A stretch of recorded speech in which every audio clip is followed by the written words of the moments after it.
Paanika võtab võimust pärast seda, kui Ameerika Ühendriigid demonstreerivad Vaikse ookeani piirkonnas salajast sõjatehnoloogiat ja näitavad, et rahu jõu abil on muutunud pelgast kõnest reaalseks demonstratsiooniks.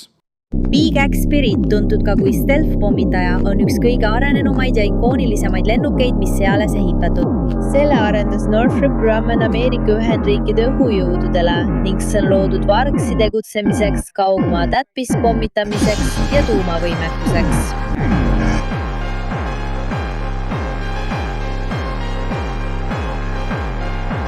29. juunil teatasid Vaikse ookeani õhujõud, et vargpommitaja viis läbi reaalse laskmisega uputamisharjutuse Mariani saartest põhja pool, tulistades raketi meresihtmärgi pihta.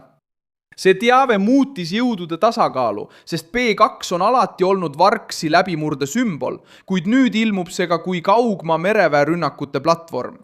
Samal ajal edendasid Ameerika Ühendriikide õhujõud plaane uue kaugmaa relva jaoks, millel on variandid nii õhu kui ka maismaa sihtmärkide vastu, mõeldud kõrge survega stsenaariumideks Hiina jõudude vastu Indo-Vaikse ookeani piirkonnas. See toimub ajal, kui Hiina suurendab lennukikandjate arvu, liigub edasi Vaiksel ookeanil ja testib Ameerika liitlaste, nagu Jaapan ja Filipiinid reaktsiooni. Mis avalikustati? Miks Peking tundis survet? Kuidas see tehnoloogia muudab olukorda Vaiksel ookeanil? Ma räägin sulle sellest kohe kõigest. Kui sulle meeldib selline otsekohene ja selge sisu, siis kaalu tellimist, sest siin on iga päev selliseid videoid. Ameerika Ühendriigid tegid selle demonstratsiooni Valiant Shield 2026 raames, mis on Vaiksel ookeanil toimuv sõjaväeõppus koos Ameerika ja liitlasvägedega. Hoiatusmärgi tekitas just varguse ja mererünnaku kombinatsioon. B2 Spirit, mida on aastakümneid kasutatud strateegilise pommitajana, lasi välja LRASM-i, pika tegevusraadiusega raketi, mis on mõeldud mereohtude vastu. Ameerika Ühendriikide õhujõud ise kinnitasid, et selline tegevus suurendab võimet avada strateegilisi sihtmärke potentsiaalsete ohtude ulatuses. Lihtsustatult öeldes näitas Washington, et suudab kasutada raskesti avastatavat lennukit, et avaldada survet vaenlase laevadele. Teade tuli tundlikul hetkel. Hiina on saatnud merre rohkem laevu, suurendanud kohalolekut vaidlusalustes piirkondades ja püüab näidata, et suudab oma mõju laiendada kaugemale oma rannikust. Juunis teatas Reuters, et Hiina lennukikandja Liaoning ja teised laevad märgati õppustel Vaikse ookeani piirkonnas, Filipiinidest ida pool, 26–28 mail. Jaapani valitsuse andmetel sooritasid Hiina mereväegrupi lennukid ja helikopterid umbes 170 maandumist ja õhkutõusu jõudes umbes 590 kilomeetri kaugusele Miyako-Miyakojimast Jaapanis. Israel astus samuti selle uue õhutõrjefaasi keskmesse, testides edukalt moderniseeritud raudkuplit ja integreerides arenenud katsetes kõrge võimsusega laserisüsteemi juhtimisvõrku.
Israeli kaitseministeeriumi, Rafaeli ja tööstuspartnerite toel välja töötatud tehnoloogia toimib täiendava kihina.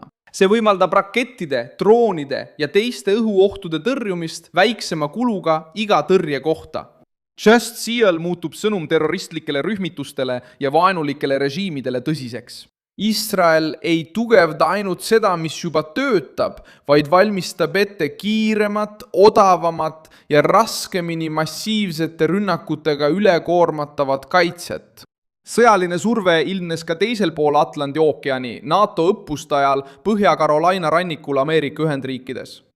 Raadio kaudu edastatud hoiatus, milles lõunaosariikide aktsendiga hääl käskis sõjalaevalt nendest vetest lahkuda, toimus samal ajal, kui Norra leitnant Thomas Johansen valmistas oma meremehi ette simuleeritud pardale minekuks. Mitmete manöövrite samaaegsel toimumisel kuulas meeskond lähedal asuva teise laeva vestlusi, kohandas sagedust ja jätkas operatsiooni.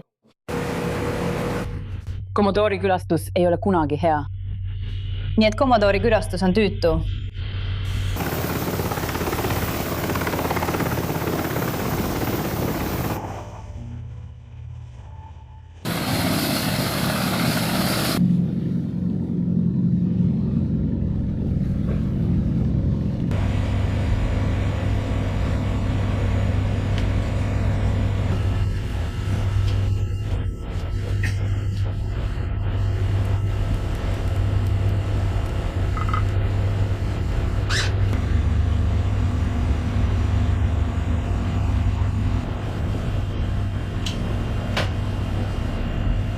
Mootorlaev Valdero, siin on koalitsiooni sõjalaev Foxtrot 310. Tegutseb ÜRO Julgeolekunõukogu resolutsiooni 110 toetuseks. Härra, palun teie koostööd meie. Järgmised küsimused. Täna oleme läbi viinud merelise tõkestamise operatsioonide õppust. Mida see tegelikult tähendab? See tähendab, et me saatsime sellelt laevalt, Norra laevalt, Frida Nansenilt pardale mineku meeskonna sihtlaevale osana harjutusest.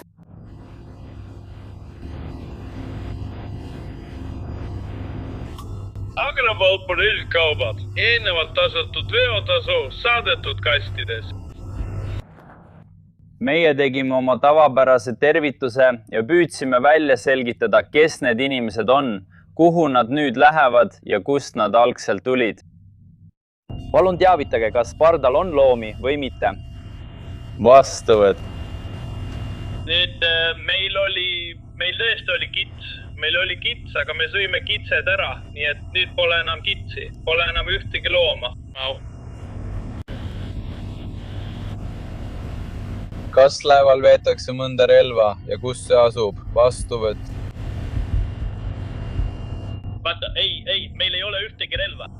Me oleme rahumeelne kaubalaev. Minu kavatsus on kasutada õigust saata inspekteerimismeeskond teie manifesti ja lasti kontrollimiseks ning teie laeva läbi otsimiseks vastavalt rahvusvahelisele õigusele ja ÜRO Julgeolekunõukogu resolutsioonile 110.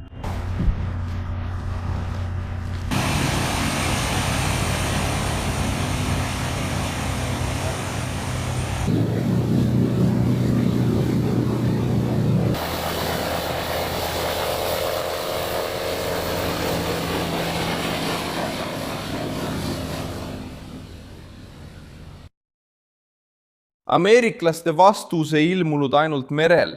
Õhuvägi avas teega õhuväe kaugrelvale uuele pikamaarelvade perekonnale.